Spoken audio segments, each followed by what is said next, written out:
ও হো হো হো হো। এই যে নিয়ে নিয়েছি মাটন পায়া। ও খুব হেলদি টেস্টি খাবার খেতে গেলে কি যে ঝামেলা পোহাতে হয় সবই তোমাদের দেখাবো। আর কিভাবে পুরো রেসিপিটা করলাম সেটাও তোমাদেরকে দেখাবো। একদম হেলদি ভাবে আজকে বানাবো, কম তেলে কম মশলায়। দেখো এগুলো হচ্ছে খাসির পা, আর এগুলোকে নিয়ে এসে বাড়িতে ছাড়ানোর প্রসেসটা কিন্তু খুবই কঠিন। প্রথমে ফুটন্ত গরম জলে এটাকে 1 মিনিট একদম ঘড়ি দেখে এই পাগুলোকে ডুবিয়ে রেখেছিলাম এক সাইড ধরে।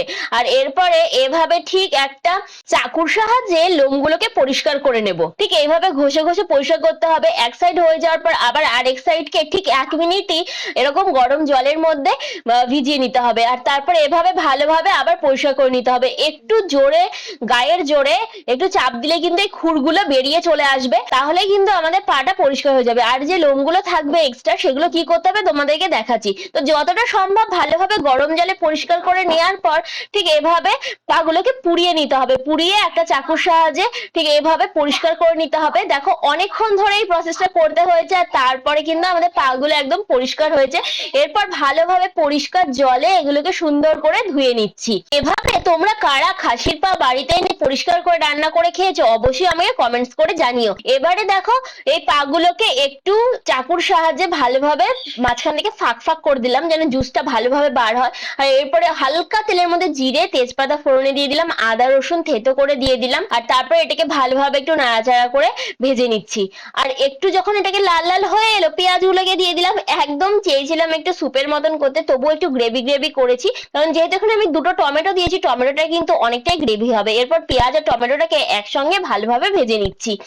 আর এই খাসির পা নাকি খুবই হেলদি, এতে নাকি ক্যালসিয়াম আর কি কি থাকে, যাই হোক কি থাকে তোমরাই কমেন্টস করে বলো, আমি তো আর অত জানি না।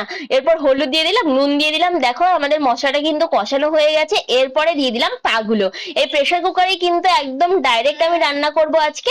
তার কারণ হচ্ছে এই খাসির পাগুলো কিন্তু রান্না করতে অনেকগুলো সিটি দিতে হয়, নয়তো কিন্তু সুন্দর নরম হবে না। সুন্দর নরম না হলে সেই যে একটা জুসি জুসি ব্যাপার সেটা কিন্তু আসবে না। এখানে দিয়ে দিলাম একটু শুকনো লঙ্কার গুঁড়ো। এরপর পাগুলোকে দিয়ে দেখো ভালোভাবে নাড়াচাড়া করে দিচ্ছে। আর পায়ের সাইজগুলো কিন্তু বেশ ভালো ছিল। আমার যে ছোট্ট প্রেসার কুকারটাতেও কিন্তু সুন্দর ধরে গেছে। এরপর একটু ঢেকে দিয়েছিলাম, ঢেকে আবার দেখো খানিকটা জল বেরিয়ে এসেছে। আবার নাড়াচাড়া করে খানিকক্ষণ একটু পাগুলোকে সুন্দর করে কষিয়ে নিচ্ছি। সেভাবে তো কষানো যাচ্ছে না, যাই হোক মশলা আমার কিন্তু কষানো হয়ে গেছিল, এক ফোঁটা কাঁচা গন্ধ ছিল না।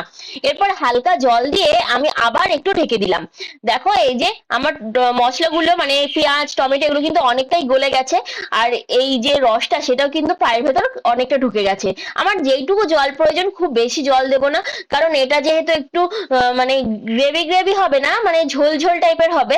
তাই আমি এখানে ঢেকে দিয়ে 5টা সিটি দিয়ে নিচ্ছি। 5টা থেকে 6টা, অনেকগুলো সিটি দিতে হয়, নয়তো কিন্তু এটা নরম হয় না। একটু ধৈর্য নিয়ে এটাকে রান্না করতে হবে। আর তারপরে দেখো এই যে আমাদের খাসির যে পা সেটা কিন্তু একদম রেডি হয়ে গেছে, মানে স্যুপ, এটা স্যুপ বানিয়েছি আমরা। এটা আমাদের নিজেদের মতন স্যুপ। কেমন হয়েছে তোমরা জানিও। তো রেডি হয়ে গেছে আমাদের মাটন পায়া। দেখো এই যে রান্না হয়ে গেছে, আর এই যে আমি ঢেলে নিচ্ছি। ও হো হো হো হো। এই যে আমাদের মাটন পায়া বেরিয়ে গেছে। ও কি গরম। এই যে নিয়ে নিয়েছি মাটন পায়া। ও একদম নরম সফট। ও হো হো, এত সেদ্ধ হয়ে গেছে যে খুলে চলে আসছে একা একাই। এই যে হুম,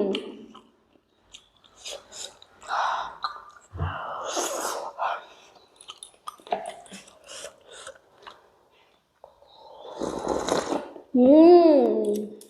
তো তোমরা এরকম মাটন পায়া রান্না করে খেয়েছো নাকি এর আগে জানিও। দেখো কেমন ছেড়ে যাচ্ছে, প্রচুর গরম। এই যে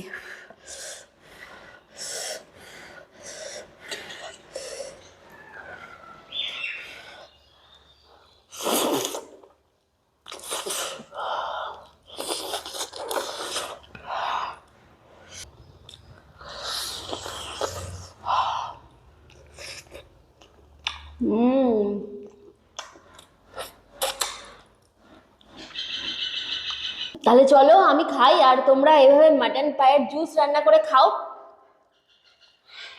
টাটা।